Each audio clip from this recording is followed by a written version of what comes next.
Welcome to Armchair Expert. I'm Dan Shepard. Unfortunately, I'm not with Emmy-nominated Miniature Mouse right now because some unfortunate news brought me to Detroit in a hurry. Where I'm at, we're separated. I apologize. More bad news. It's also going to affect the fact check, but we are going to record the fact check for this episode when I return, and then we will slap it on there. So if you miss it, as I know I will, you can kind of revisit it and hear what we had to say posthumously. So today we have, we've had a few guests that I have fallen head over heels in love with that I didn't know before interviewing them. My guest today, Kumail Nanjiani. Oh my goodness. What a love connection. I got to say, if we were on that show, we would have gone on a second date. He is here to talk about many, many things, but among them, he has a new movie called Stuber.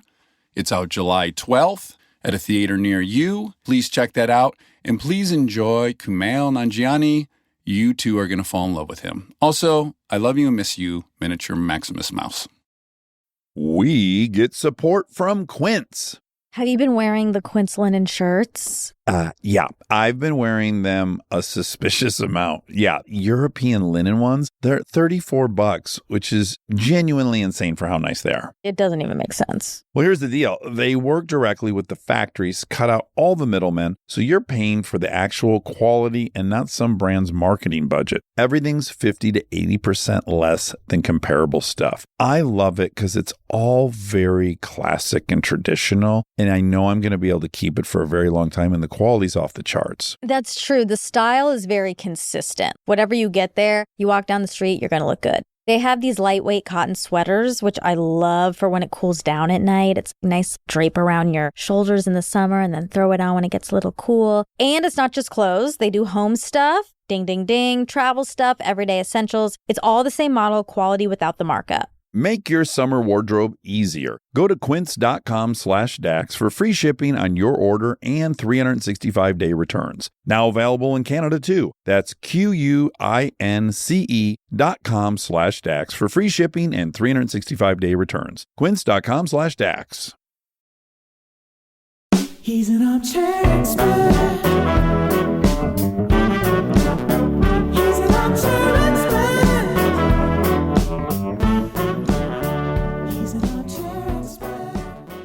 I wonder, well, Marin, I guess. We had Marin and we've also had Hardwick, but I would imagine other than those two folks, we've not talked to somebody with more podcast time under their belt than you, having had a few podcasts, right? Yeah, I've had two podcasts. So not a few, a couple, I guess. Early, though. I want to commend how early you were into it. Right when I moved to LA, I started a podcast. Of course. And then I started an X-Files podcast called X-Files Files a few years later, before the new season started. Right. And so I've done a lot of podcasts. Now, when you had done X-Files Files and then a new season was coming out, did you feel like perhaps you had been a part of that?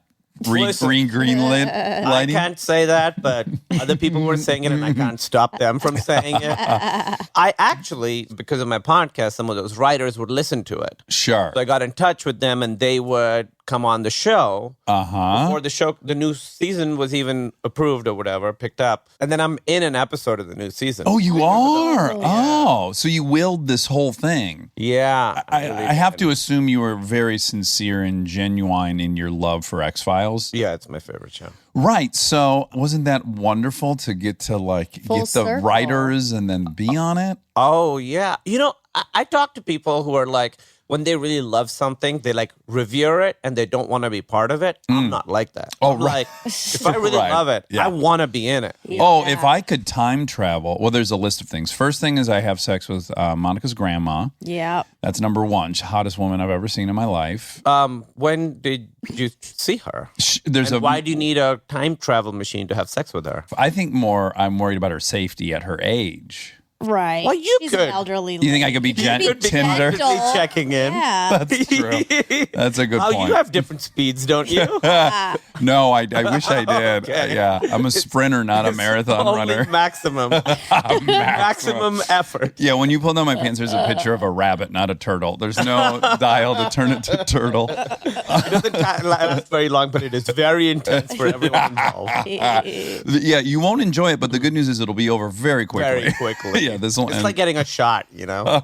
Okay, so I'm going to take a There was time a picture. machine There's a picture. There's on a her picture wedding of- day. Yeah. Turns out that's just lore. It's not really from her wedding day. Oh, it's but we'll not? keep saying it. But she looks beautiful. She does Oh. look beautiful. Yeah. There's no arguing. We actually, Monica's like thought I was getting carried away, but then we posted a picture of her, and resoundingly, everyone was like, "Oh yeah, most beautiful woman to ever live." It was Okay. conclusive. I want to see this picture. I'll Is show it you. where- Yeah. I'll show Okay, so right after I finished that, I scoot over to Oregon in 1980, and I have sex with Ma'anad Sheila.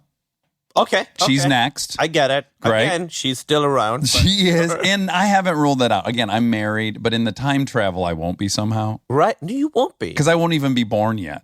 Right. That's Let me her. see. Take Oh a my look. God. Yeah, she is beautiful. Yeah. Kumail, zoom in on that shit. I mean, she is. Did you just She's- zoom in on that shit about her? No, the photo is the She shit. gets a lot of Wow. disrespect here. No, she has adoration and love. She has very like her eyes are very. I don't know the word. Intoxicating. Well, I wasn't going to say Mysterious. Well, These are all editorializing. I was trying to find a more neutral word while still being positive. I didn't want to right. convey. Being very diligent about picking the right adjective. I was about to say. I can't wait. I can't wait for it. I was about to say, isn't it the pressure's more than ever? You got to get that adjective just Correct. bullseye. You got to get it perfect. The first word, I'll say the first word that came to my head. Okay, it's good. going to sound negative, but it is not negative. Okay, let's hear The it. first, and it's not used, it's just the first word that was heavy. And I don't mean heavy in a bad Oh. way. Heavy eyes. I just meant heavy like they're full of stuff. They're deep. yeah. They're deep. Yes, I agree. There's like a stuff going on in her eyes that's very weighty. It's it seems very interesting. Like intrigued. She has Yeah, very I like that. I agree. Yeah. Anyway, so that's then stop number 2. All right, and then number is Ma'anad Sheila. So And these are both sort of like brown women. sure, both are Indian. Ma'anad Sheila was I from think so. India. Yeah, she's certainly- yeah, she's because the Bhagwan was there in India. Sure, so that's a little bit of a pattern has emerged. But the third stop is if I could not have thought of that.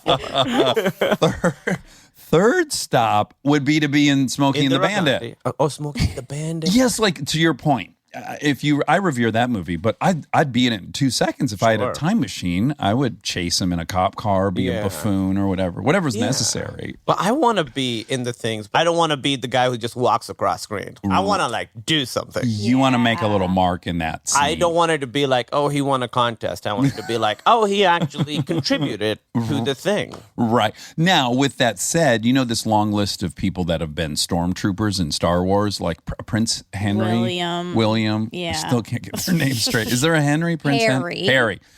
I guess the princes were stormtroopers. You know, with the helmets on. Right. It's an esteemed group of folks who have been stormtroopers. Would you do that?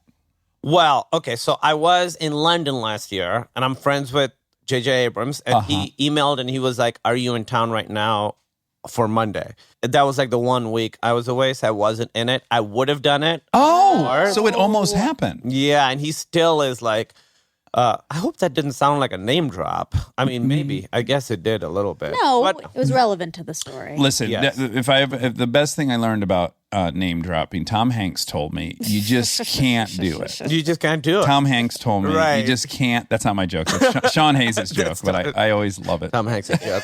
Who told me that joke? But like, for instance, Game of Thrones a couple weeks ago, Rob McElhenney and Martin Starr are people who get like murdered. Wait, McElhenney What? got murdered?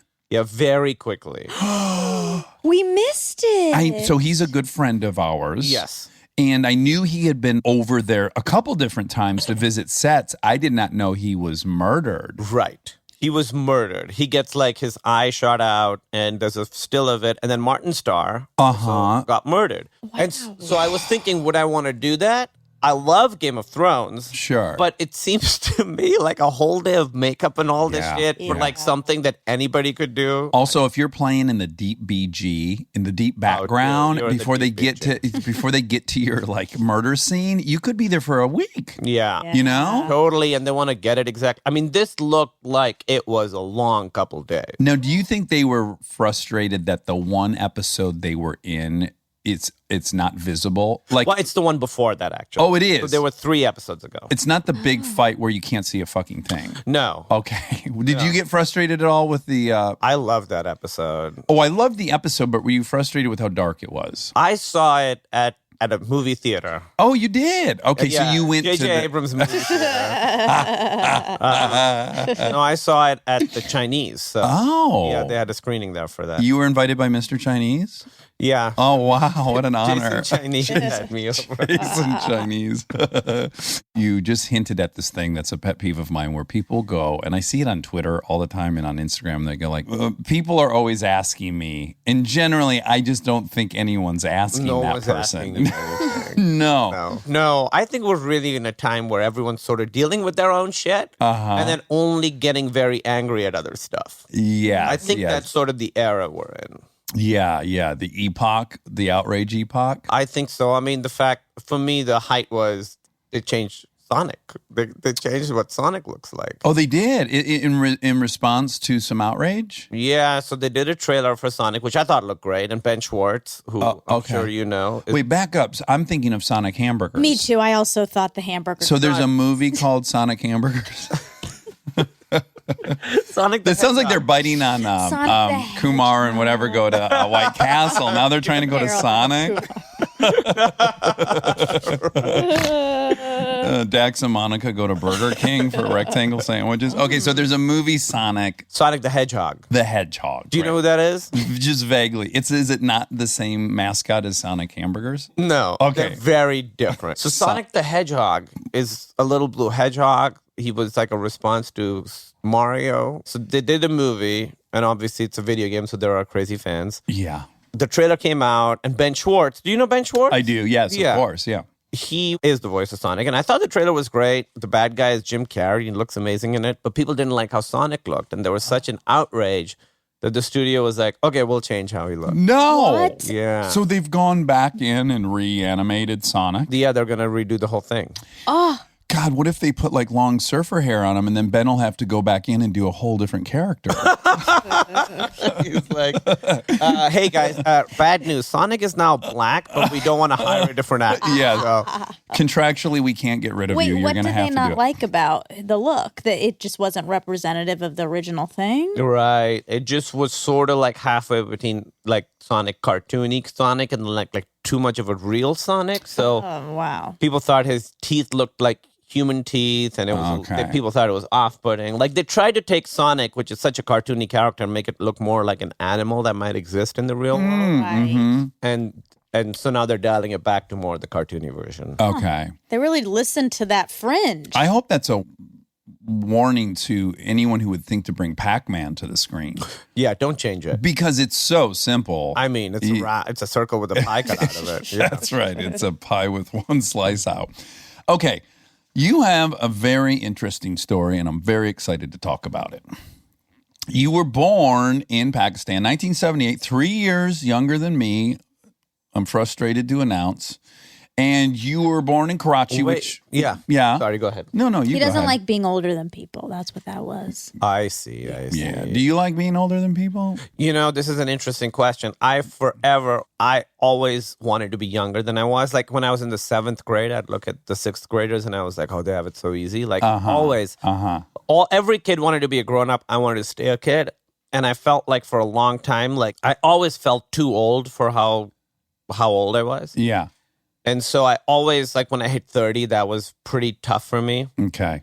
And so as I'm 41 now, I just turned 41. Okay. As I was getting closer to 40, I was like, what's this going to happen? All through my 30s, I was like ashamed of my age. Yeah. And then when I hit 40, I was weirdly fine. Was it that you had expectations of yourself that by 32 you were supposed to be this and by 34 you were supposed to be that? That's exactly right. Yeah. I felt like for my age, I had not accomplished enough. Yes.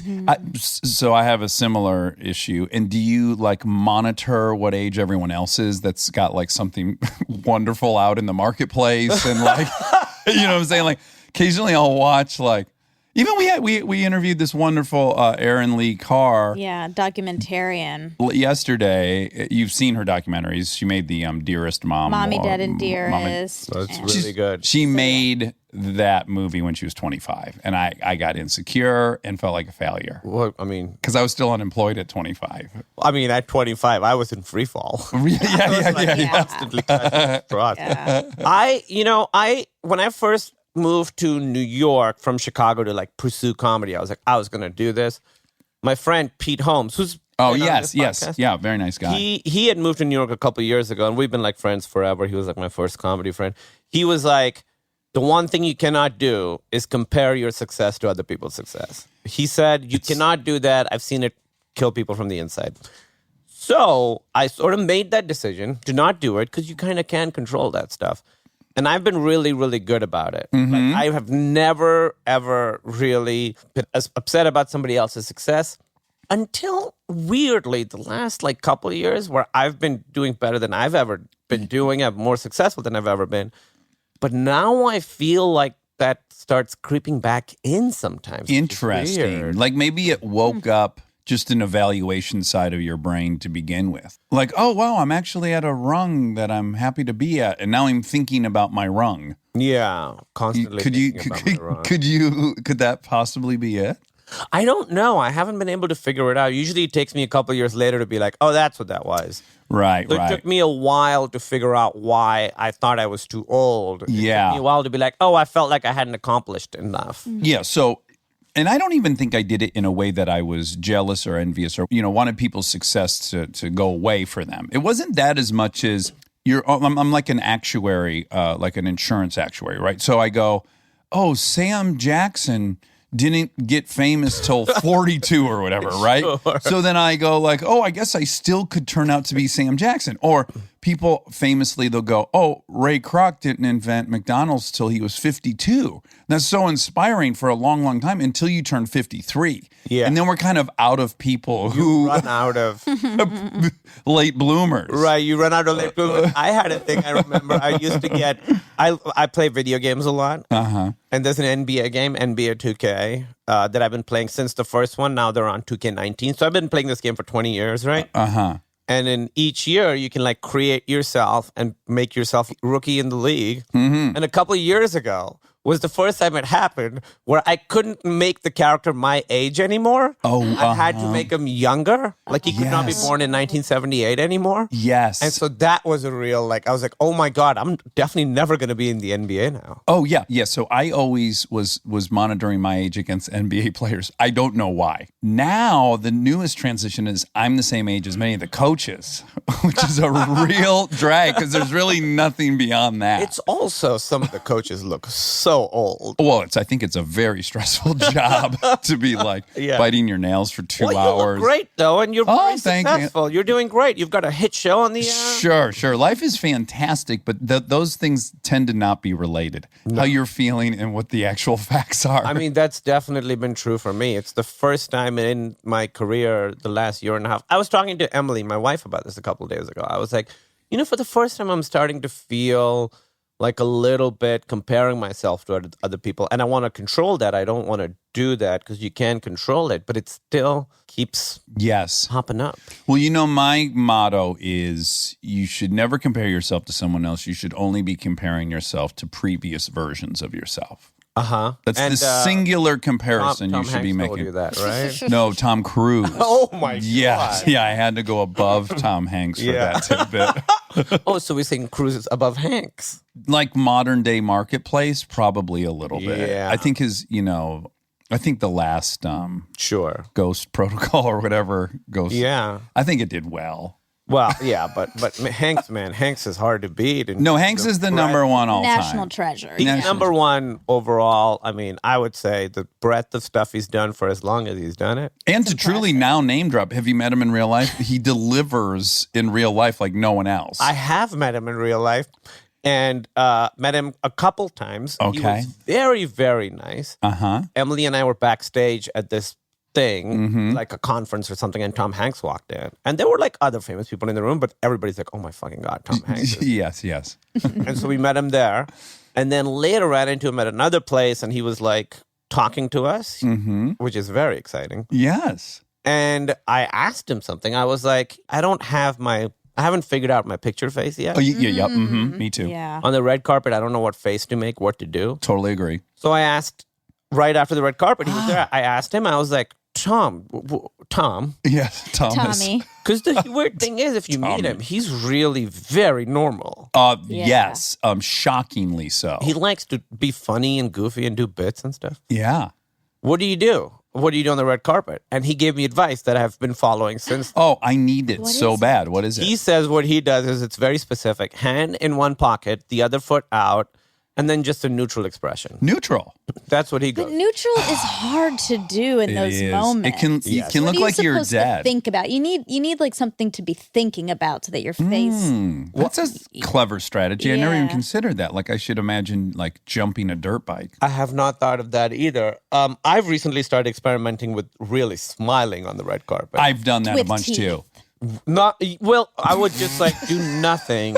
With teeth. Well, Yeah, like really going for it. yeah. Yeah. So I do too, because here's my thing. I don't love how I look. Most people don't love how they look, I suppose. But I have decided I look best when I'm mid-laugh. I think a lot of people do because it's real joy. Yeah, so I've tried to actually channel a mid-laugh expression, and that's very high risk. I'll take pictures with, on the red carpet with Emily, and that's her strategy. So I'll just hear the entire time, I'll hear her going, Oh, that's so cute. That's great. To your point, I'm always really jealous because I've had the great privilege of having posed in photographs with boxers before, and they always go like this.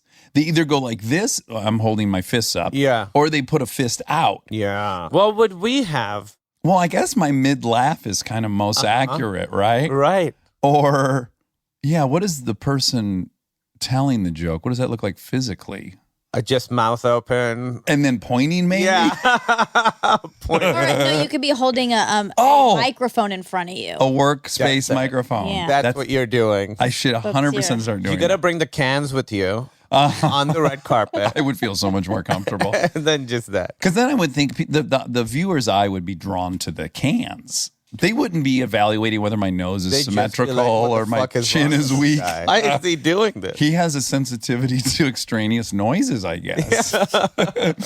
Wait, can I real quick Yeah. offer Yes. up a potential reason why you're feeling comparison? Yes. Because now that your career is expanding and you are really successful, there's so many people around you that have an expectation and who are also bringing in voices of, well, you probably need to do this now, or you need. So it's not really you've changed. It's that there's all these people around you that are added into the mix that have a The whole lot of career's gotten expectation. more self-conscious. Yeah. Yeah. I do want to I have changed for sure. Okay. I've really wanted to change for so long, and I can finally do it. That might be it, that people have more expectations. Well, now there's this pressure for you to manage an opportunity correctly. Correct. Right. I am very, very aware of the fact that I have a little window right now where I have these opportunities, right? And I'm very aware of the fact that it can close very quickly. It closes for most people. Most people have like a year or a year and a half where they're in a position, and then it generally goes away. Mm-hmm. So I'm very, very aware of that, and that is a lot of pressure on trying to decide what to do, what to pick, and all that stuff. So, I mean, I want to be zen about it and say I can't really control the window, but you can a little bit. I was lucky in that my first lead role was a movie that Emily and I wrote together. It was really our story, and it was well received enough that the next thing that came up, I had to be really, really thoughtful about because I was like, it's going to get compared to this thing. Yes, in the movie you and Emily did, The Big Sick, that was a zero risk proposition because you were telling your story. And you can't lose telling your story. It's not like there was some kind of huge economical expectation of you telling your story. No, it's a very low budget movie. I mean, the pressure that was there was pressure that we'd put on ourselves where we were like, we want this to be really good because we're never going to be able to tell this story again. And if we don't do a good job telling the story, nobody's going to tell this story. The story just won't get told well. Yeah. So the pressure we had was pressure we put on ourselves. But you're right, there was no pressure from the industry or really the producers or anything. It was a very low budget movie. Yeah, it exceeded, I would imagine, all expectations. Yeah. Outside of the Judd Apatow of it all. Right. He was a producer, right? Right. I guess that builds in some expectation. Yeah, but it was Judd's, it's by far the lowest budget movie he's ever done. And because of him, he protected us so much too. So, Yeah. The only notes we got were from Judd. Like the studio would never interfere. Is the budget public knowledge? Is that $5 million. $5 million? Yeah. Yeah, that's you have to be nimble and efficient and strategic when. But then I've been in movies that have much bigger budgets than that, and it seems just as tricky. Yes, it has different things. Yeah. Okay, so I want to hear from your perspective because I have to imagine ill-informed, wrong idea of what it would be like to grow up in Pakistan. My only experience with Pakistan is I was in Afghanistan at a base staring at the border in a mountain. That's it. That's kind of what growing up in Pakistan. Oh, great. Right? Then let's go to the next question. No, it's hard to know because that's what my world was. So it's hard to be like, oh, it's different because of this. It's just what my life was. Well, like, here's something that was really shocking to me, that you went to a Catholic school. Right out of the gates, I'm like, that's not my guess, is that you go to a place called St. Michael's. St. Michael's Convent School. I mean, there were a lot of those schools there because, I think, the British were sort of controlling us until 1947. So there were a lot of those schools. They did not teach Christianity at all. They were just, the public schooling system in Pakistan is tough. Okay. And so a lot of private schools are run by convents and stuff, by nuns and that kind of stuff. Now, it's tough in what respects? I did see a front line about the curriculum at public schools, and it was showing, of course, some disturbing things about. They're just not well funded. They're not well funded, right? No. So I think that's the biggest problem that Pakistan has is education. Mom and Dad are Muslim, right? Yeah.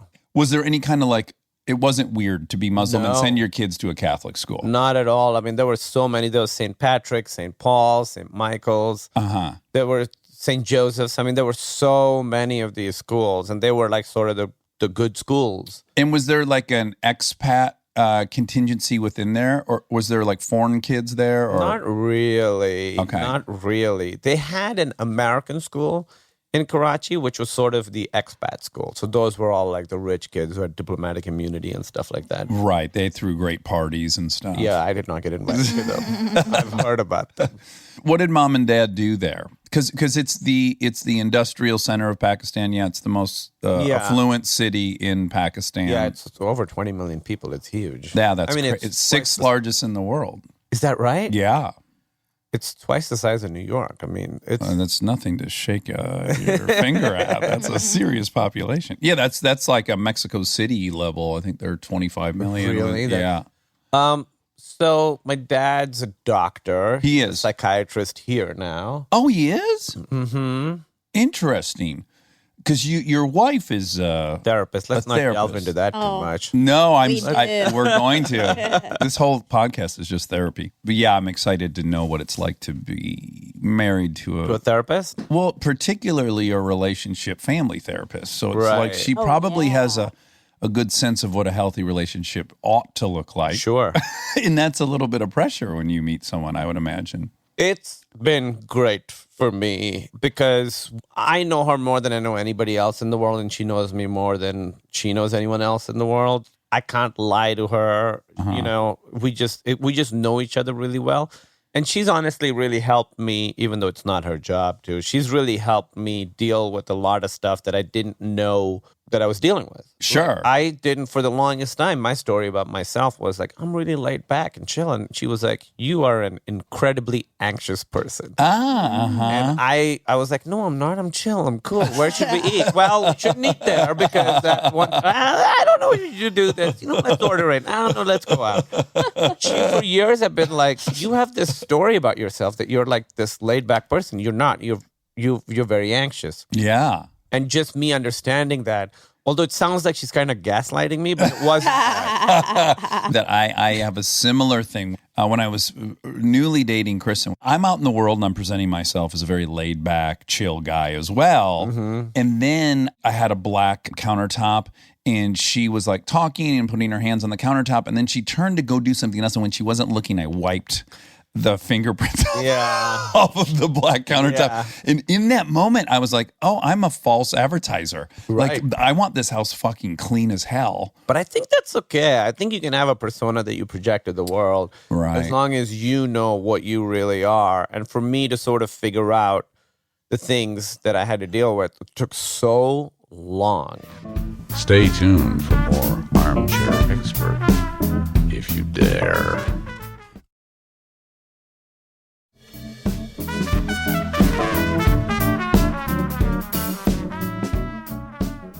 Yeah, so the story you're telling yourself, I think of it as your identity, basically. Like, this is my identity. This is who I am, right? I was listening to your podcast with Rob. McElhaney. Yeah, and you guys were talking about where, like, you like justice. You want to, like, go and... Well, I am like the opposite. Like, I have that thing again, being an anxious, I think, high-stress person, sort of is my baseline. If I'm driving and someone cuts me off, that can get me really angry, right? Sure. And I have to choose to be like, you know what? I'm not going to let that person ruin my day. I'm not always successful, and I don't always even try to do it. But it has really helped me personally to be like, you know what? Someone threw a milkshake on my car or whatever that incident was. I'm like, I'm just going to let it go. I'm just going to choose to. So this happened to me like 3 weeks ago. I'm driving. My gym is in Beverly Hills, so I have to do a long drive. I'm coming back. There's a four-way intersection. I'm going, and this woman, this older white lady, just blows through the stop sign and almost hits me. And I like honk really hard. And she flips me up and she says, go back to your country. This happened in Beverly Hills. Okay. 3 weeks ago. 3 weeks ago. It just happened, right? Yeah. And then I got really, really angry. Of course. Right? Yeah. And I was like, what? First of all, I was like, what? Like, I couldn't. And she was like, yeah. She like doubled down. And so then I tried to pull out my phone to take a picture of her license plate, but she was gone, whatever. I was like, I could turn around and try and get this car, but that'll be dangerous. And I have to choose to not let this affect me. Now, it did affect me. Yeah. But I had to decide to be like, you know what? You just have to let that go. It's like the cortisol dump, like what it does to your body to have adrenaline and cortisol in that state of mind where you're agitated and angry and aggressive because when I'm in those situations and I'm, fuck you, motherfucker, stay in my country, but fuck you. It's not even your race. You're a dick. I'm aware of your race. But I don't think it has anything to do with this situation. For me, the next 30 minutes, I'm like, I'm coming back from that experience. Right. And I just think it's really costly. So even if the person's like, you win, you're tougher than me, and I'm scared of you, and I learned a lesson, and I'll never make this infraction again. I'm gonna, for a half hour, I'm fucked up over it. And I was just like, oh, I'm losing every one of these things I win. Yeah, I think that's right. I think anger begets anger, you know. I think there is like a way of like blowing off steam that's okay. But I think the more angry you get, the more angry you get. And I learned that from sort of playing video games online, which I had to stop doing because I would find myself getting angry and it was not an outlet. It was a kind of angry that was leading to more anger. Right. Over and over and over. And so I had to stop doing that. And you just sort of see it online too, you know. It gains momentum somehow. I think there's a good way of blowing off steam, like I said, but that kind of exorcism it's tricky. Well, for me, I've got to learn the tricks to prevent it from happening. So I start monitoring someone driving. Like I'm the police, basically. Oh, this guy switched lanes twice, didn't use a blinker. He's an asshole. Right. Now I need to start monitoring him, right?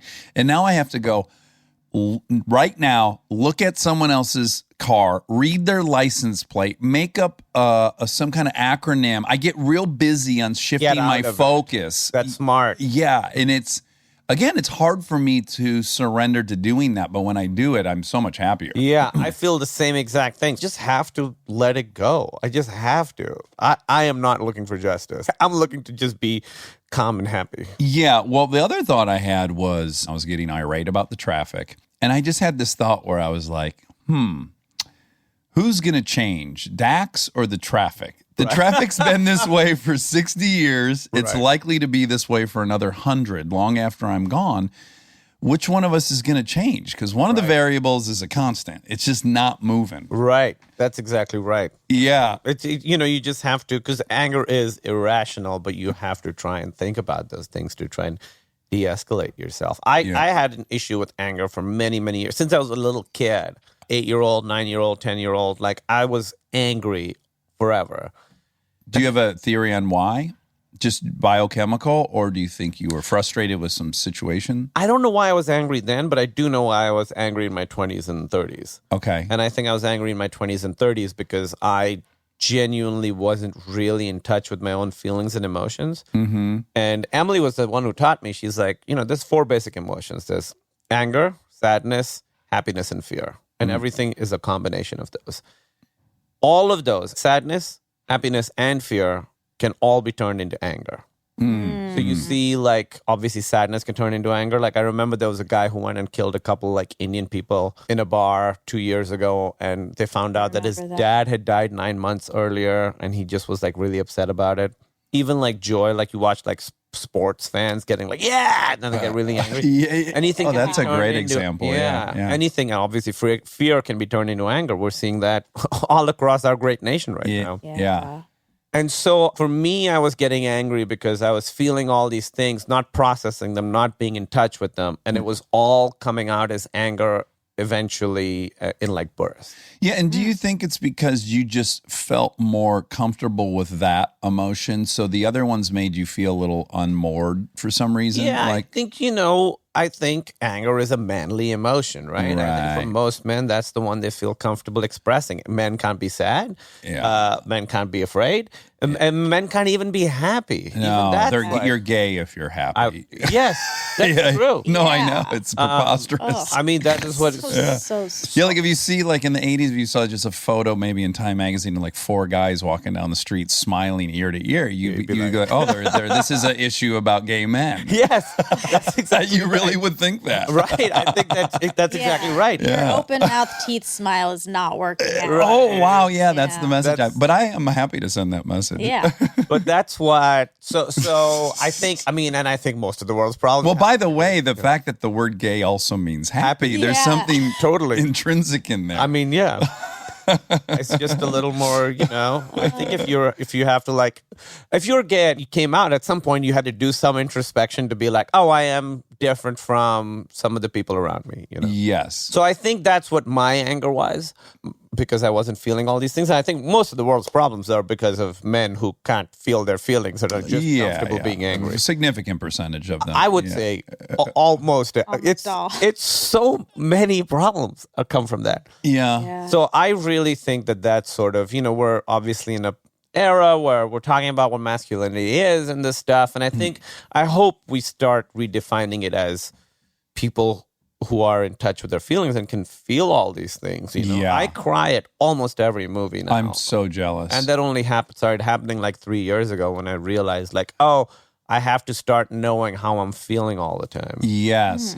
And then also the other thing, right? Being okay with just having a feeling and going, oh, it's temporary. Right. You don't have to quickly try to change the feeling. Just accept it for a minute and then it'll be gone. And sit in it. Yes. Yeah, I think feel it. You hear that all the time, but you got to really think about it because like our nature is my nature is just to be like, I'm uncomfortable and I want a solution to this immediately. Yeah, And- that's exactly right. Yeah. And then you just kind of kick it down the road, I think. I think also because, at least for me, my religion basically it was the soul is good and the body is bad. That's how Islam was taught to me, at least. Okay. So the body is the vessel of all temptation and stuff? Yes. And, okay. So everything the body likes is bad, Yeah. sex, even too much booze, food, drugs. booze, all that stuff. And the soul is basically the intellect. I was very, very religious as a kid. And so I think for me, it might have been trying to deny all these feelings and emotions that I thought were weak. So this is my issue with all religions across the board. I feel like the fuel in the engine of religion so often is just shame.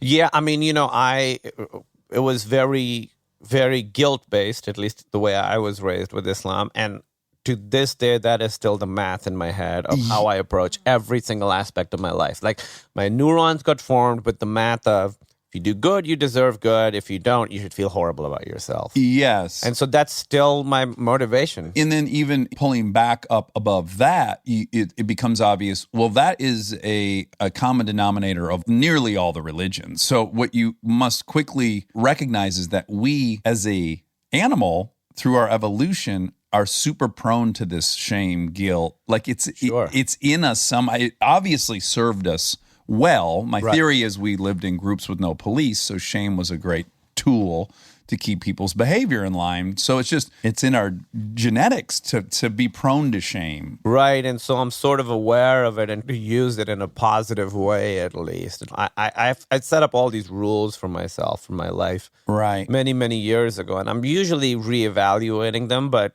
I realized that to use the flaws in my thinking in a positive way required sort of constant care.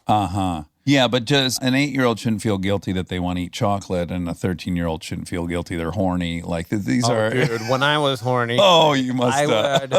when I would masturbate, I would feel awful about myself. It was so bad. Yes, I felt such awful shame. I remember showering and being like, "Oh my God, God hates me." Yes. Oh. Now, I'm not even religious. I wasn't brought up religious, and I was mortified with my behavior when I was masturbating. Tried to quit all the time. Oh, all the time. Each time was the last time. Yes, each time was the last time. And then I had these crazy rules where I was like, I guess it's fine to just masturbate and not have an orgasm. So then I would try to do that, and I'd maybe succeed once or twice. And then now I'm just uncomfortable. Oh, my God. I went that far. I made this rule where it was like, if I found a porn, they had to be kissing during it. Oh, and then I could be like, well, I think they're in love. The bargaining we do. Yeah. What a great rule. It had to be romantic. Well, somewhat. Like they had to kiss at some point. Sometimes they don't kiss at all. Would you ever just stumble across one and be like, oh, God, please let them kiss? Because they're so attractive. I would just like scan right through. Okay, yeah, that was a little peck right there. Okay. Now I'm going to go back to the insertion, the non-romantic part. So when you were in Karachi, did you have dreams of coming here always? Never? Did that seem impossible? Did it seem like you had an uncle that went to England a generation before you, right? Yeah. I think that was always the plan, was to come to America if possible. And that's why they sent us to. So we have these schools. Those schools were called English medium schools. Okay. Which means most of the teaching is done in English. So even if you're learning chemistry, it's in English. Whereas the public schools, if you learn chemistry, it's in Urdu. So my parents always wanted me to come to the U.S. or go to the U.K. Oh, okay. So that was always... It was sort of always the plan, but it's so hard to move here. I would imagine, especially from Pakistan. It's so hard. Yeah, you got to really be the best of the best probably to get in. Well, that's the thing. There's this sense that people think like, oh, immigrants say, their gates are open. It's so hard to move to America. Yeah. It didn't really feel obtainable. I mean, it really felt like it was never going to happen. Ooh, I want to back up. So dad's a psychiatrist. Yeah. And he was in Pakistan. He went back and became a psychiatrist much later because psychiatry wasn't really huge in Pakistan. Well, that was going to be my question. Yeah. And then my dad became one of the first big psychiatrists in Karachi as it was coming up and becoming a field. So he would speak at conferences and stuff, and he'd have articles written about him as this new branch of medicine that was becoming more popular there, because obviously there's a stigma here, but the stigma there was very, very intense. I assume it still is. Yeah. And then, to move to America, he had to start over. So he was like in his 50s and super established. And then he had to basically did like his residency again. Here's the thing. Again, I don't want to represent Pakistan in a way that's negative, but it's, it's very corrupt and there's a lot of violence. Mm-hmm. For me growing up, I loved it and I still love it. But people do get murdered all the time. Yeah. Do you feel like you had just a general insecurity about your safety as a kid?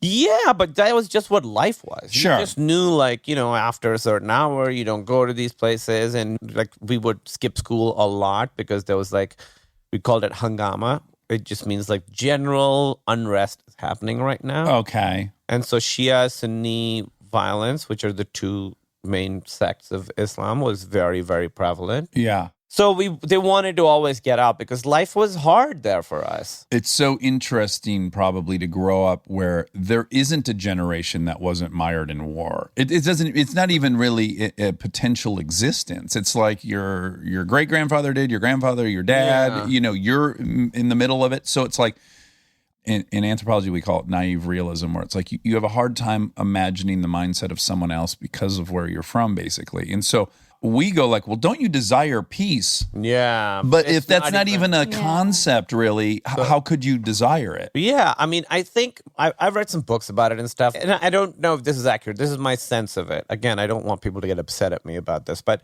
1947 is when, the British left and Pakistan and India became different countries. Yeah. And from what I understand, the inception of Pakistan was very, very optimistic. There was a real feeling of hope there. They were like, we're going to make a country on our own. It's sort of the first country that was formed on a religious basis. So it was like a country for Islam because, it had been hard living under the British. And with this, it was like, we're going to make our own country. And then there's a tremendous sense of optimism.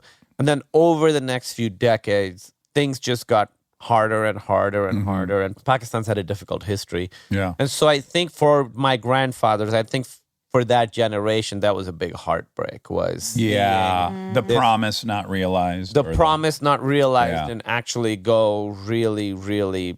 I mean, Pakistan's a very poor country, and then the disparity of wealth is really huge too, and it's really corrupt. We're never on the top 10 most corrupt states list because we're so corrupt we can bribe our way out of being. Right. I mean, cops can stop you. You have to give them money, otherwise they could just people get disappeared in prison. I mean, this stuff happens. Sure. Yeah. In general, do you not like talking about Pakistan? Well, just to be honest, it's that I have a complicated relationship with it because I love so much about it, but I also see the stuff about it that's difficult. Mm-hmm. And as someone who's Pakistani, and there aren't that many Pakistani people With a in microphone pop culture, in front of their face. Yeah. And so I do feel a responsibility to portray Pakistan in just a completely positive light. By the way, I have this with Michigan on a way tinier note. I really do. Like, I'm always on I love where I'm from. I love Michigan. I also am glad to be away from where if you look at a guy in Denny's and he doesn't look away, you guys walk outside and fight. Right. So, I think it's complicated to love where you're from and also recognize once you've left that, this part of California I kind of dig, or this part of... Yeah. I mean, the other thing I find, again, I'm generalizing, right, is I've talked to a lot of people who are second generation Pakistani who's sort of born here and grown up here. Yeah. And by and large, their relationship to Pakistan is so different because their relationship to Pakistan is because they've gotten to curate what they consider part of the Pakistani identity. So they can be like, we love the food, we love the clothes, we love the language, we love the religion. You can take all the stuff that's positive and have that be part of your identity and not take the stuff that's not as positive. Sure. Right? So for them, being Pakistani is a tremendous sense of pride, and it's not really. Again, generalizing, not as complicated as it is for someone like me who saw a guy get shot in the head on the street. Right. At what age? I was 17. I was in high school. And my friends and I, after school, we would walk around. There's a lot of great street food. So we would walk around and get street food. And I remember we were just getting street food and it's packed. There were people on the street. This is a very busy part. And we hear a loud bang. And it didn't sound like a gunshot. It sounded like something. It just sounded like a really loud sound. We were like, what? And then suddenly people part and we see there's a bus and there's a guy in front of it dead with just blood pouring out of his head, And then apparently someone got off the bus and someone just came up and shot him and ran away. Uh-huh. And then I used to have nightmares for like years where it would always end with that image. Like different things would be Right. happening. Somebody would get hurt. Yeah. And then it would end with that guy laying on the ground, blood coming out of his head. What was your reaction in the moment? I was sad. The first thing I felt was sadness. The feeling that this guy was alive 30 seconds ago and then now he certainly wasn't. I've Yeah. never seen someone just being Expire. fully dead. you Yeah, know? yeah. I mean, I went to my great grandmother's funeral and obviously, but that's different. Yeah, With yeah. this, it was like seeing someone in the middle of the street, young guy, being like, oh, that person is now dead. Right. I wasn't scared, really. I didn't feel scared. I didn't feel excited. I just felt very sad. And that's why I'm getting like emotional Yeah. talking about it. It probably came out as anger a week later. Yeah, that's what I was going to say. I mean, do you think the anger has something to do with the way you grew up? There's always a sense of potential danger. I mean, that would make people angry. Maybe. I don't know. I mean, the other thing was I was Shia, and that's definitely the minority. So we were like, don't tell people you're Shia in school. You know, they called us katmal, which means cockroaches. That's like the term for Shia people in Pakistan. And that's not positive, right? That's not a, No, we that's don't, not a like, revered generally- We don't look insect up over there. cockroaches. No. We're not like praying to the cockroach. And so I don't know. I mean, it might have just also been frustration at somehow being a kid and not having power. I don't know what it was. I just knew that I would have like anger issues and I would get so angry, and the type of anger where you really want to hurt someone you love. Like when you want to get really angry and you want to say the thing that you can't take back to your mom or your dad or your brother. There's a certain euphoria that accompanies that, isn't there? Oh, followed by massive guilt and shame. Totally. But the moment I can feel right now, even thinking about it, the moment where I'm like, don't say that, I'm gonna say it. Yeah. In this wave of fuck it, I don't give a shit about the consequences. There is just a brief sliver of like euphoria that joins Well, that. what Emily's taught me, so we've been together since 2006, 13 years, a long time. And I would, not proud of it, but I would do that with her. I would say to her very hurtful things when I would get really angry. You know, we had to learn how to fight in a constructive way. And I think we're good at that now.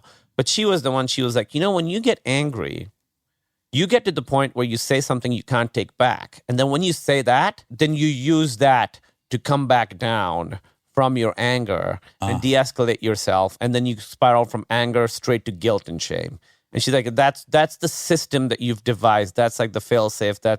And she's like, you have to figure out how to not get to that place, how to de-escalate without hitting that like switch. Yeah. And I didn't realize that's what I was doing. I would always get really angry, get to that switch, and then be like, oh my God, what have I done? What have I done? I'm so sorry. I'm so sorry. I'm so sorry. Yes. We do that to Yeah. the people we're closest to. I mean, Yeah.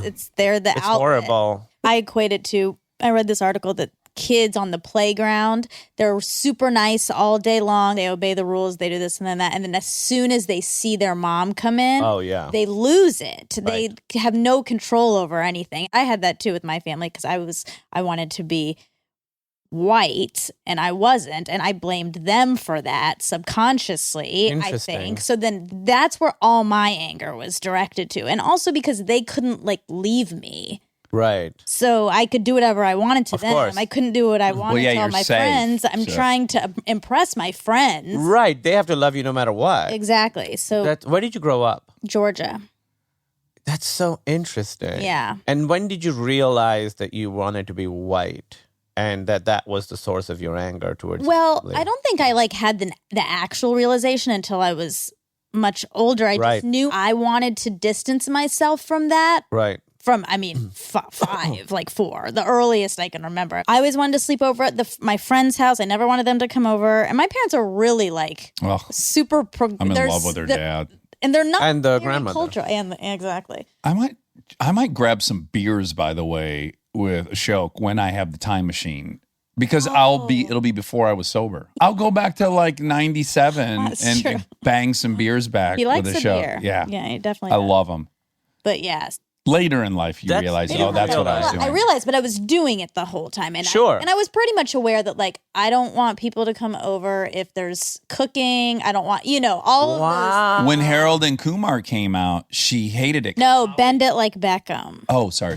But same, similar. Yeah, I was okay. like, oh, I don't like that there's like an Indian girl.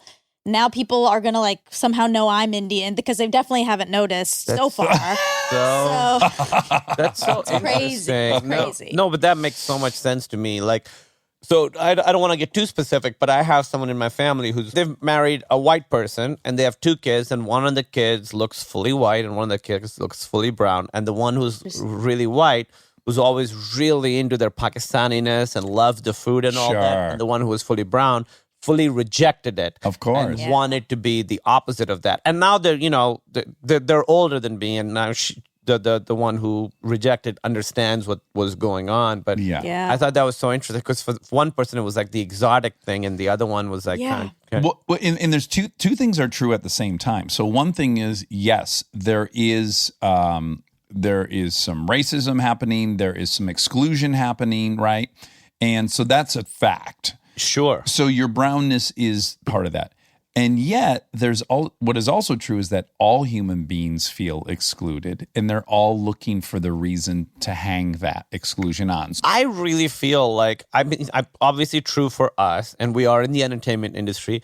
I don't know if every kid felt excluded. I think there were some kids who felt like really cool and part of it and fully accepted, and maybe that makes them less interesting now. But I don't know. I just don't know that anyone goes through adolescence without insecurity. Still something that's wrong with them. I think it's human nature. But I don't know. I mean, when I went to school, I can't imagine all these kids have the lack of self-esteem that I do. I don't think the world would function. I think they do. I think that's why sneakers sell, and I think that's why I think we that's eat how the way you- we do, and we like all this soothing of this angst we have because we're just this crazy social animal that is obsessed at all times with where our position in this social hierarchy is. It's just hardwired into our brain. So even the dude that you and I are looking up to, who's number 3, his full-time obsession is that he's not number 2 or 1. Maybe you're right, but I just felt like some kids were so confident. And now, by the way, because of Silicon Valley, there's like young kids who like that show. Sure. But like 7th graders. And I'll be walking down the street and 7th graders will be like, hey, Dinesh, selfie. They're so confident now. Like, don't talk to me like that. First of all, it's sir. Yeah. Secondly, Third yes, Dinesh. I'd love to be in your selfie. Yeah. Nash. So you came at 18 and you went to college in Iowa, which again there's a little comedic value in the fact Right. that you went all the way from Pakistan and you ended up in Iowa. Well, I didn't realize, I've talked about this before, but I didn't realize that America, first of all, your country's way too big. It's so big.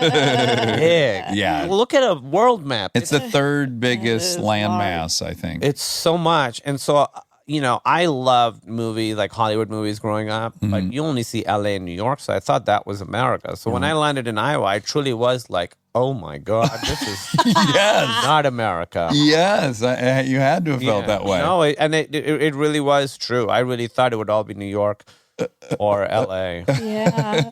And did you have fun there? I did. I feel like that's where I became a person. Like, I don't feel like I was a person until then. That's when I realized, like, oh, I'm funny and people actually like me. Like, I really, until then, I thought, oh, nobody wants to hang out with me. Nobody wants to see me. But people who were actually friends with me, who I'm still in touch with, I was like, oh, they're just hanging out with me for this reason, or they feel bad for me, or whatever it is. Yeah. And it wasn't until college that I was like, oh, I have value. Yeah. People like me. I'm funny. I'm smart. All that stuff. Yeah, and so prior to that, did you had no comedic aspirations? Not at all. People now who I grew up with are shocked that I do this because I was so shy. Like, I couldn't go to the store and buy something and walk out. Like, I was by far the shyest kid. I think I thought I was like very ugly. Okay. Like, well, this is my backstory. Yeah. Until I was like the age of 6, I was the cutest fucking kid in the world. I can see it. I mean, can you see see it. pictures of me. I'm you're like objectively just like a just a little angel. I'm going to burp that baby in my time machine. I can tell you right now. So cute. I mean, people all the time, like, I would go to a shop and people would be like, I'm going to keep you. Like, I remember being scared of shops. People would always be like, I want to keep you here. I remember I once went with my aunt to Thailand and I going into a store and this woman was like, yeah, I'm not going to let you go back to Pakistan. And me being like, super terrified. And then I turned like 7 or 8 and it went south. My neck got really long. My head got huge. My shoulders did not grow. I got an Adam's apple way too early. I got a mustache way too early. So I went from being like adorable to like truly. Like a child with progeria? Is that the disease? I was like, why is this 39-year-old 7-year-old in the shop? Exactly. And they were like, we want to keep you, but to do our accounting. Yeah, this middle-aged child. It really was weird. And then remember, I didn't like just go like, oh, now I'm ugly. I remember being like, you know what I haven't heard in a couple months? People have threatened to kidnap me because of my cuteness. And then I looked in the mirror and I was like, oh no. I'm feeling suspiciously safe right now. My nose grew like way faster than anything else. Sure, mine too. So it was just a nightmare. I got like glasses. Sure, that helps. It just went real south real quick. Stay tuned for more Armchair Expert, if you dare.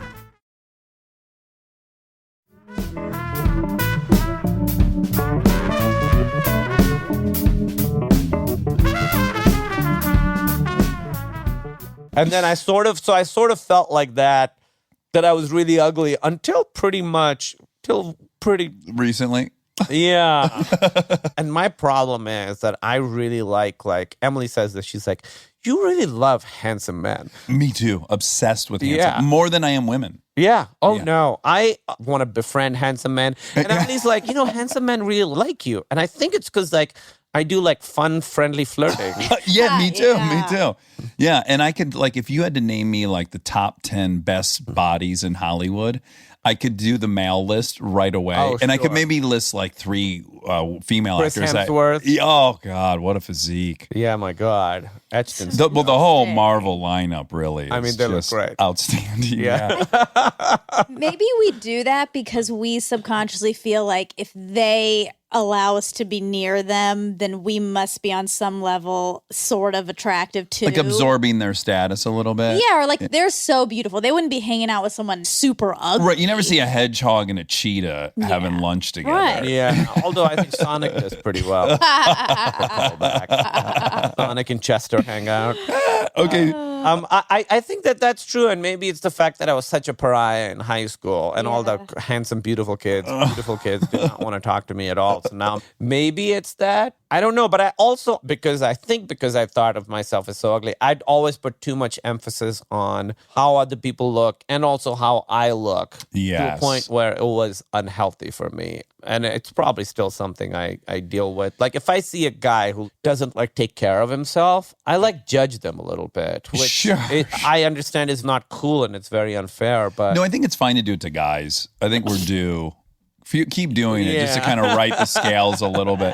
Yeah. But I will say this. I heard this in an AA meeting. This guy said that, he's so driven to get approval from women because he didn't get laid in high school. And that makes perfect sense. And a lot of different guys were sharing like, oh, yeah, I think that's my thing too. And then it got to me and I was like, bad news. I got laid in high school. It didn't help at all. I still want every single woman's approval. Like it didn't fill up anything. right. It's just the nature of the beast. I think so. I think sometimes we want to try and find narratives in our life, and sometimes it's like there's no reason. I guess that's what I'm always rounding back towards is like, these are human conditional issues. They're not like even specific to any one of us. They're just kind of general human experience. But I do think people had different experiences yes. and different levels of like my high school experience was so fucking awful. Mm-hmm. And I think a big part of who or what I am now is because of that, so I wouldn't change it. But if I had a kid, I would not want them to go through that. And I know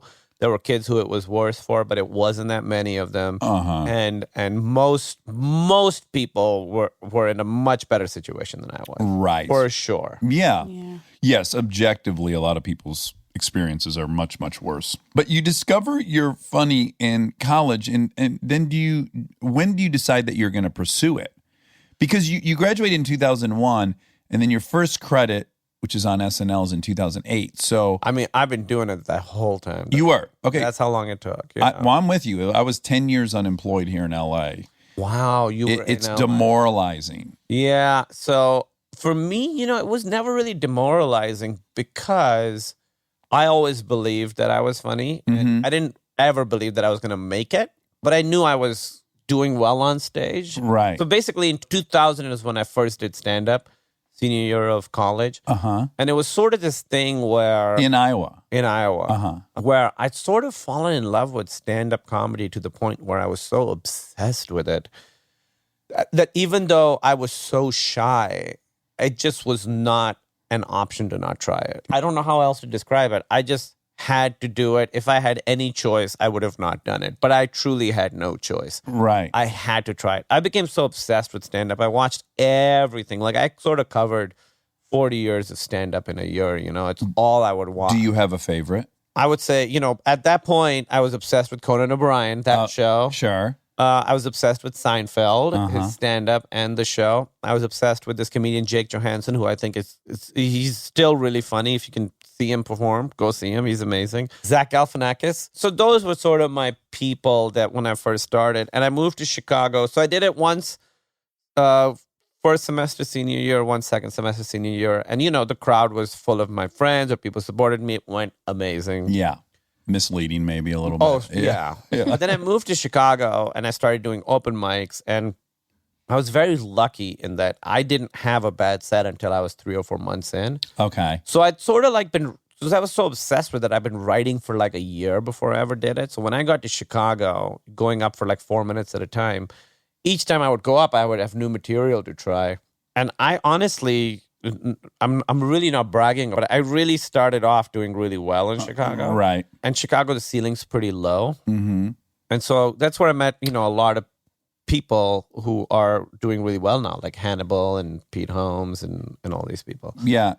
And we would... Did you meet Thomas Middleditch ever then? A couple years later, yeah. So I've known him from Chicago too. Right. Yeah. So it's weird that me and Thomas and TJ all started in Chicago and then it ended up on the same TV show. Did you know TJ back then? Yeah. Oh, you did? Yeah. Was he doing like... he was doing everything. He's improv and sketch and stand-up? Yeah. He was sort of the bridge between those two worlds. So I met Thomas through TJ. Oh. Because the worlds were pretty separate at that point. So you were only doing stand-up? You didn't do sketch or improv? While I was there. So I was there from 2001 to 2007.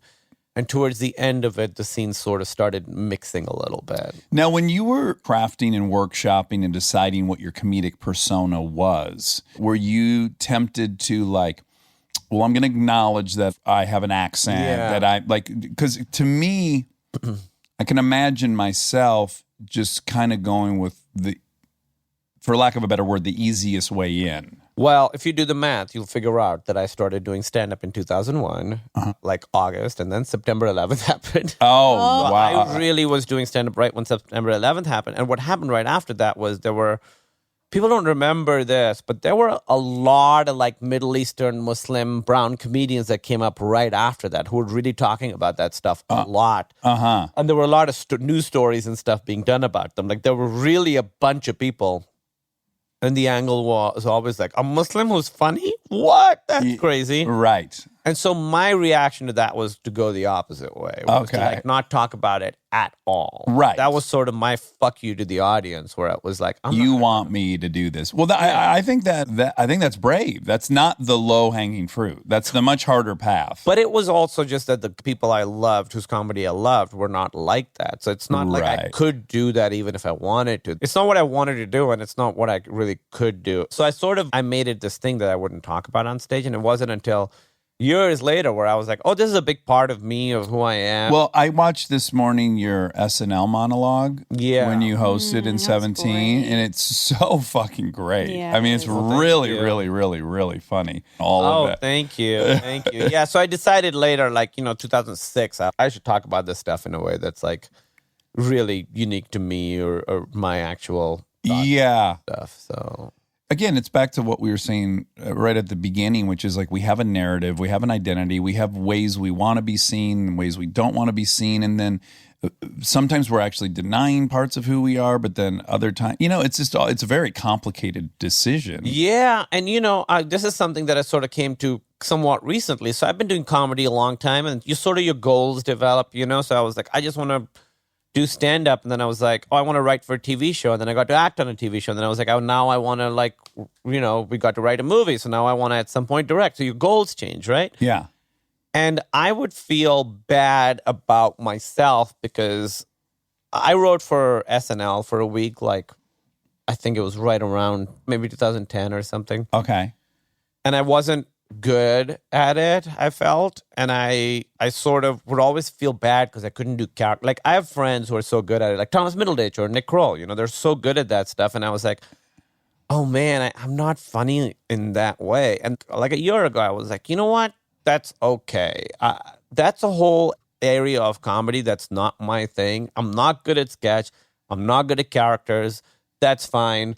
I am good at other kinds of stuff, and I sort of have to be okay with that. I sort of, for a while, felt inadequate comedically because I was surrounded by people who could do that kind of comedy and do all this other stuff that Sure. I would try to do, but I was like, it's you know what? It's not my strength, and that's okay. Well, and there's this hiccup in reasoning. It almost seems like it would require some really heightened level of arrogance to assume, well, no, this thing I do will be a thing. Well, you just sort of have to do the thing you do. You do, Get yeah. better at it and expand it and deepen it and all that. But for me, it was that. I was like, I know how I can be funny. And I would read a script and they would be like, can you do this? I'm like, yeah. I was like, I would have to change the lines a little bit because these lines are funny, but they're not funny coming from me. Right. I know what I would need to do to make it funny coming from me, but it's not this. Yeah. And I had to be okay with that. I had to be like, if I can control a little bit of the situation to work it to my advantage, that's not I have a very similar take on it as well. It's like I know what things are kind of weird about me, and weird in a good way.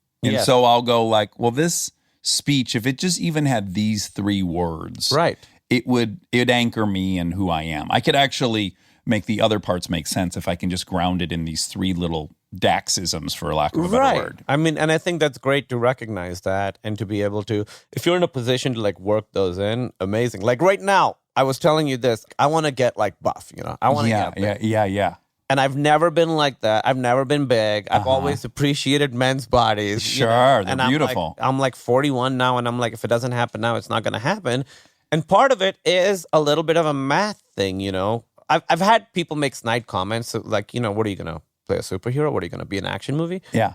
And I'm like, yeah, motherfucker, I'm going to do it. I figure if I can be buff, if I can be a buff brown guy who's funny in the way that I'm funny, there's nobody else like that. That's for certain. Oh, I bet Hassan could throw on some real muscle mass. Who? Hassan Minaj. Yeah. Yeah. He's got that Maybe. frame. He's got a really He nice has a frame. tall frame, but I bet broad. I bet he could pack Yeah, but on. he's a social commenter. Thank that God. Should be his. That's You his should do that. And he's amazing at it. Yes. Don't try and broaden your. Just do Stay what in you your do, which is lane. amazing.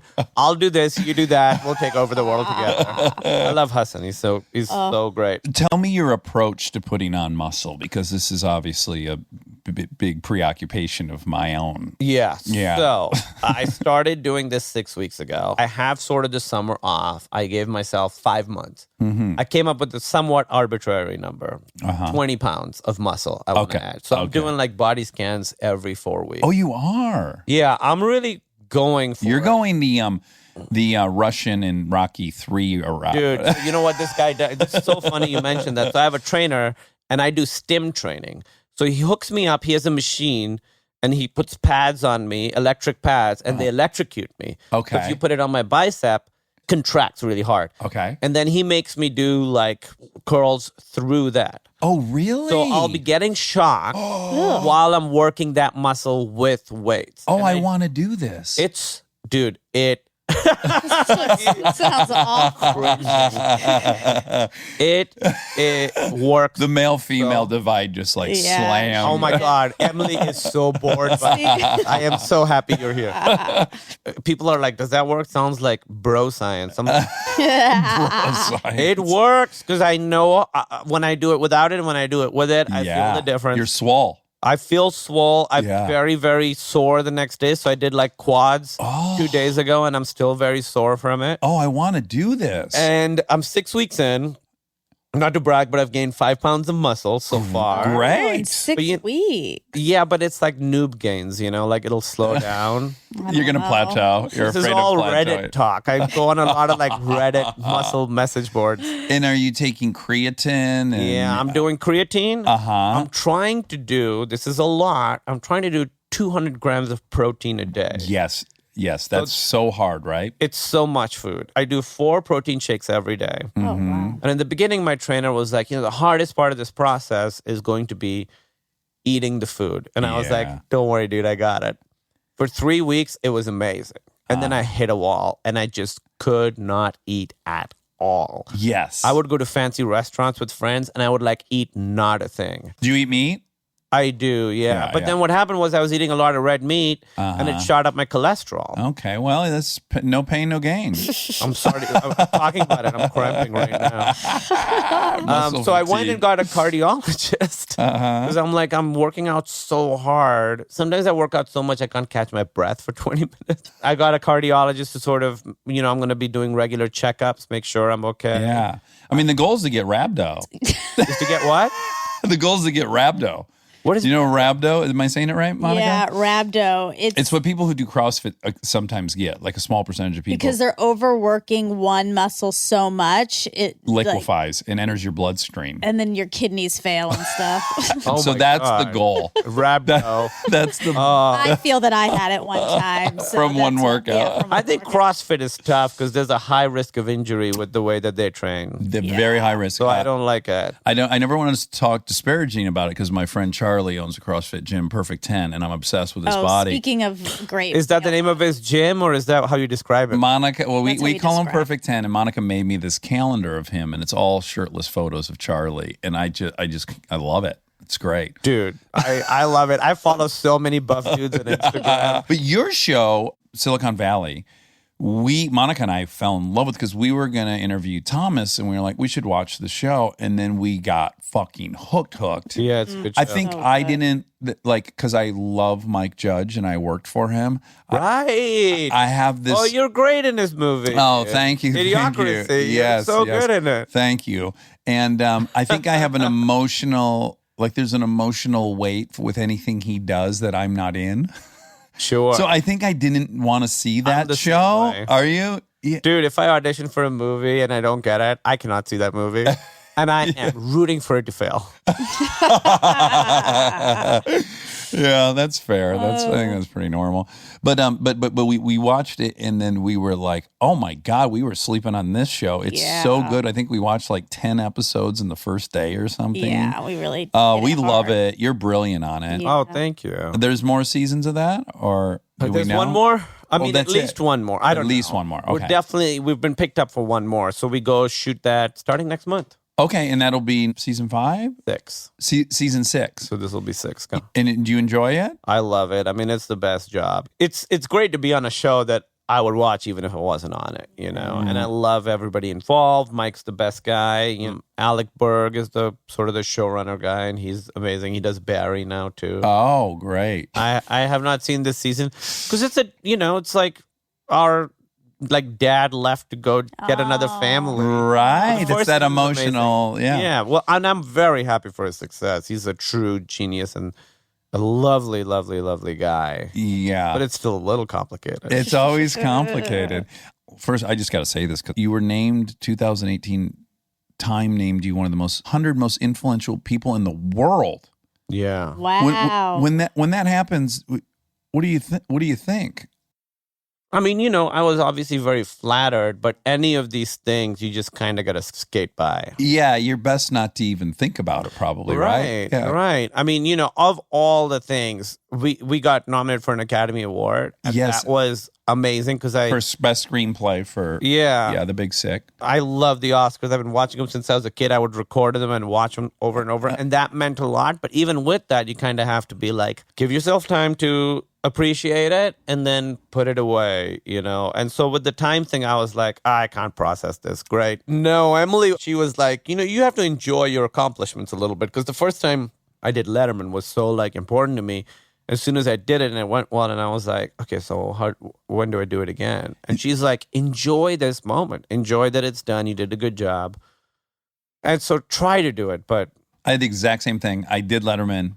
He seemed to like me. Yeah. I was so excited, and I thought, I'll be on the show all the time now. I'll be one of the guys he likes. And it was all results oriented. Yeah. Like, I was staring at him 2 feet from my face, and I was like, this is really the only thing I dreamt of. I was present enough, which is rare for me, to actually go, holy fuck, I'm looking at him. Well, so for me, doing Conan was like that, because with Letterman, I just did stand-up. I wasn't on the couch. So I wasn't, he came and said hi, and I was like, hey. And I remember being like, oh, he's wearing makeup. Like, that was the only thought I had. And then he just walks away, and he's gone from your life forever. But with Conan, it's always like that, because I am such a fan of his, and he's such a big part of the reason that I do what I do. And when I hosted SNL, before in my monologue, I was like, I have to, when I go out, all I have to do is I have to take a moment to enjoy and appreciate that I am here. Yes. Yeah. And so It's probably the hardest thing to do of the whole Right. night, right? Yes, it really is, because Yeah. it goes by so fast, and so I was like, that's my only goal for the monologue. I want to take a moment to be like, I'm fucking doing this. Yeah. If you watch it, you could see me. I actually have a moment where I really feel it. Yeah. The other thing that happens in that is I stumble on a word. And this is what happened. I was doing my monologue, and I'm doing it. And I look over to the right, and I see Steven Spielberg standing there Oh, boy. under a light. And it's definitely Steven Spielberg, Like, yeah, no. Oh, that's definitely Steven Spielberg.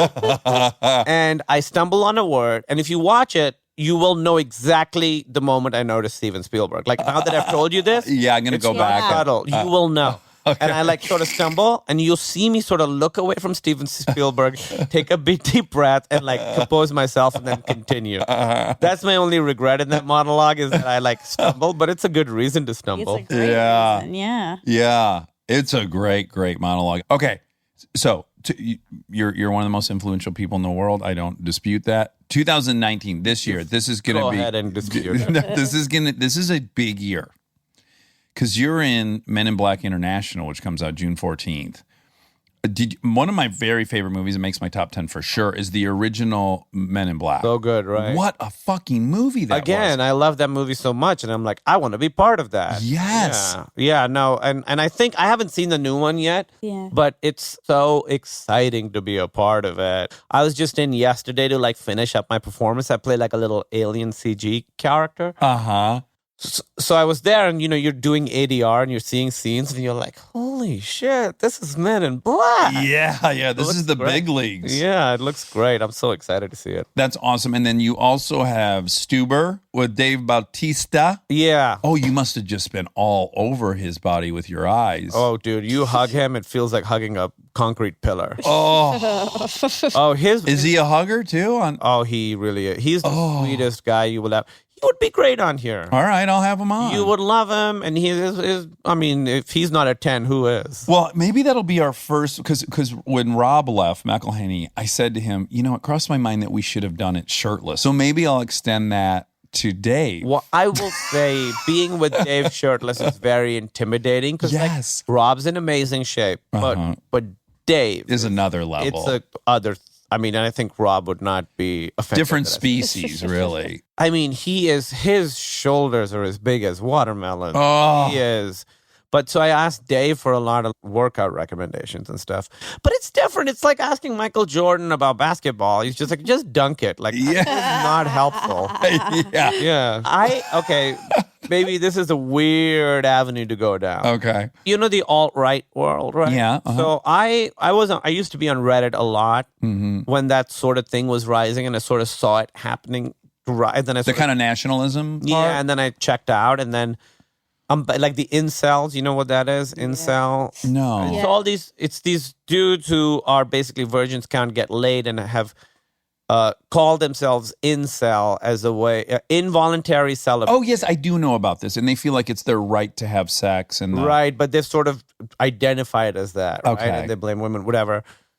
So there's a guy, his name's Ziz. Z-Y-Z-Z is what he goes by. He's dead now. He died at like 22. He was like a big workout guy because there's a big, in the alt-right world, there's a big intersection of that with like bodybuilding. Okay. If you think about like men being men and being controlled, there's overlap there. So I got sort of obsessed with that world. Yeah. And there's this guy. This guy like was like super jacked, like gorgeous man in every way. And he died at the age of 22 in like Bangkok or something. I would assume he was on something. Sure. Like But I an really OD. got obsessed with that, and now he's sort of become this weird like patron saint character. So there's all these paintings of this guy, Oh, really? like putting their arm around like an overweight nerd or something. Uh-huh. So, wow. Yeah, so it's like it's become this whole mythology. This guy, like it's like he's like their Jesus. He's a now. prophet. Yeah, They yeah. immortalized him. I need to investigate that without getting red flagged by Homeland Security. It's an interesting world, I thought, and Yeah. I got a little bit obsessed with it.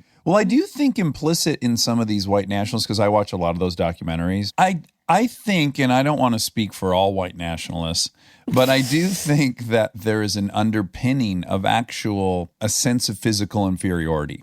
Like, I feel like it underpins a little of it. I think there's a lack of power is certainly part of it, and I think physical inferiority is. And they part feel of like it. emasculated by the black male well, in cases. Sure, I think so. I think that's true. Like, because their ultimate fear is that the black male would have sex with their white women. Like, I mean, that's such a big part of porn right now. black males with white females. Like the cuck thing is a big part of porn. There'll be like a black guy having sex with a woman while her husband is like watching and crying. That's like a big part of it. Really? Yeah. And there's these strata of masculation that have kind of been attached to certain groups, which is just very fascinating. Well, it's also interesting if you see someone like, I feel like I want to be a man and I want to walk a certain way and, present as being intimidating in someone, which is kind of hilarious. But someone like Dave does not have that because he has all the power already. So he's the kindest, gentlest, sweetest guy, super polite, never uses that because he just always has it. There's another movie I just want to mention that you have coming out, I guess in 2020, is Lovebirds. Issa Rae, yeah. Issa Rae, I'm a huge fan of hers. I love her show. The greatest. Love her, love her, love her, love her. She's the future and the present. We had the best time doing that on that movie. Just like working with someone who's so smart and so good at this and so fun and so cool. And, I haven't really had this specific experience other than with Emily where we're like making something and we're like totally creatively in lockstep the entire time. Like we had disagreements and, we would have arguments and stuff, but it was always like, it always felt like we see it the exact same way. Yes. Might want to get there slightly differently, but I love working with her, and I hope the movie's good. I haven't seen it yet. And that's your second time with Showalter? Michael Showalter. And I adore him. Though, sounds like you guys fought a little bit on set. No. I'm teasing. I'm totally teasing. We had some fights on The Big Sick. Mike and I had. Oh, I would imagine because that is I've only directed things I wrote. Right. I've never had something I wrote be directed by someone else. That would be very difficult for me. We had a couple of huge fights. We had 3 huge fights. 2 were his fault and 1 was my fault. Okay, good. So odds-wise, I think you would agree with that assessment. yes. Well, sincerely, I do hope you'll come back to promote something. And I would think love we've it. Just scratched the surface. I got to hear about those 7 years in Chicago. Yeah. I mean, those were fun times. To be Just continued. a lot of wasted time.